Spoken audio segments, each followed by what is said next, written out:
Hi hello guys welcome to Shanmukha Ruchi అండి. మనం ఈరోజు చేసుకోబోతున్న రెసిపీ వచ్చేసి టోపు మంచూరియా. రెస్టారెంట్ స్టైల్లో ఈ టోపు మంచూరియాని ఎలా చేయాలో ముందుగా వీడియోలోకి వెళ్ళి చూద్దాము. ముందుగా ఒక బౌల్లోకి టోపు ముక్కలు తీసుకోవాలి. స్క్వేర్గా అయినా కట్ చేసుకోవచ్చు, లేదా డైమండ్ లాగైనా కట్ చేసుకొని వేసుకోవచ్చు. తర్వాత అందులోకి 3 టీ స్పూన్ల కార్న్ఫ్లోర్ వేసుకోవాలి.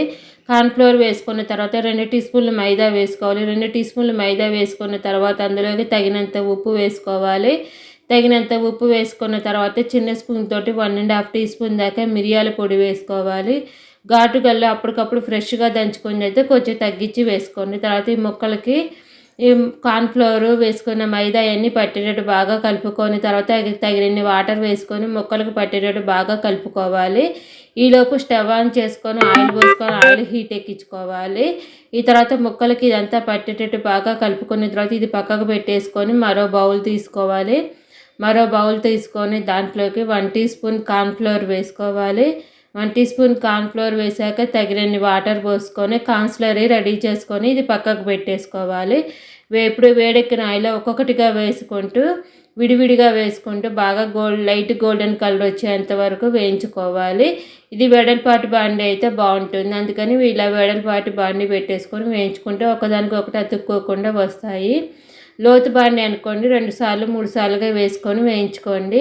ఇలా వెడల్పుది కాబట్టి విడివిడిగా వచ్చాకిన తర్వాత లైట్ గోల్డెన్ కలర్ వచ్చేంత వరకు వేగిన తర్వాత ఈ ముక్కల్ని తీసుకొని పక్కకు పెట్టుకోవాలి. మైదా కార్న్ఫ్లోర్ కాబట్టి కలర్ వచ్చినట్టు కనిపించిందండి, కానీ లైట్ గోల్డెన్ కలర్ వచ్చిన తర్వాత ఇది పక్కకు పెట్టేసుకున్న తర్వాత ఇప్పుడు మరో ప్యాన్ పెట్టేసుకొని దాంట్లోకి 2 టీ స్పూన్లు ఆయిల్ వేసుకోవాలి. 2 టీ స్పూన్లు ఆయిల్ వేసుకున్న తర్వాత అందులోకి సన్నగా కట్ చేసుకున్న వెల్లుల్లి ముక్కలు 1 టీ స్పూను వేసుకోవాలి. 1 టీ స్పూన్ వెల్లుల్లి ముక్కల తర్వాత ఒక 1/2 టీ స్పూన్ అల్లం ముక్కలు వేసుకోవాలి.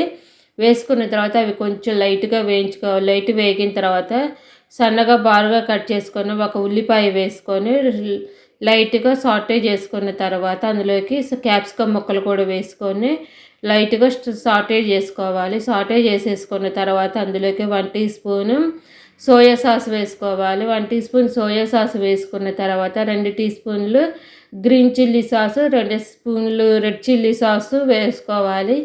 తర్వాత 3 టీ స్పూన్లు టొమాటో సాస్ వేసుకోవాలి. మా వీడియో కనుక కొత్తగా చూసేవాళ్ళు, ఫస్ట్ టైం చూసేవాళ్ళు అయితే మా ఛానల్ని సబ్స్క్రైబ్ చేసుకొని మేము పెట్టే వీడియోస్ మీకు ఎప్పటికప్పుడు నోటిఫికేషన్స్ వస్తూ ఉంటాయి. ఇప్పుడు ఈ సాసులన్నీ వేసుకున్న తర్వాత కలుపుకొని ఒక 2 నిమిషాలు వేయించుకోవాలి. 2 నిమిషాలు వేగిన తర్వాత అందులోకి మీకు అప్పుడు కార్న్స్లరీ వేసుకోవాలి. మీకు వెనిగర్ కావాలి అంటే వేసుకోవచ్చు, లేకపోతే లేదా ఆప్షనల్. లేదా చివరిలో నిమ్మకాయని పిండుకొని తినచ్చు. ఇప్పుడు కార్న్స్లరీ వేసుకొని కలుపుకోవాలి. కలిపేసుకున్న తర్వాత అందులోకి ముందుగానే వేయించి పెట్టుకున్న టోపు మంచూరియా ముక్కలు వేసుకోవాలి. టోపు మంచూరియా ముక్కలు వేసుకొని బాగా కలుపుకోవాలి. కలిపేసుకున్న తర్వాత ఈ సాసులన్నీ పట్టేటట్టు బాగా కలుపుకున్న తర్వాత స్టవ్ ఆపేసుకొని ఒక ప్లేట్లో తీసుకొని పైనుంచి కొత్తిమీరతో గార్నిష్ చేసుకొని సర్వ్ చేసుకోవటమేనండి. కొత్తిమీర అయితే ఉల్లికాడలతో అయినా గార్నిష్ చేసుకొని సర్వ్ చేసుకోవటమేనండి. మా వీడియో మీకు నచ్చినట్టయితే లైక్ చేయండి, షేర్ చేయండి, సబ్స్క్రైబ్ చేసుకోండి. ప్లీజ్ సబ్స్క్రైబ్ అండ్ లైక్ చేయండి. Thank you for watching.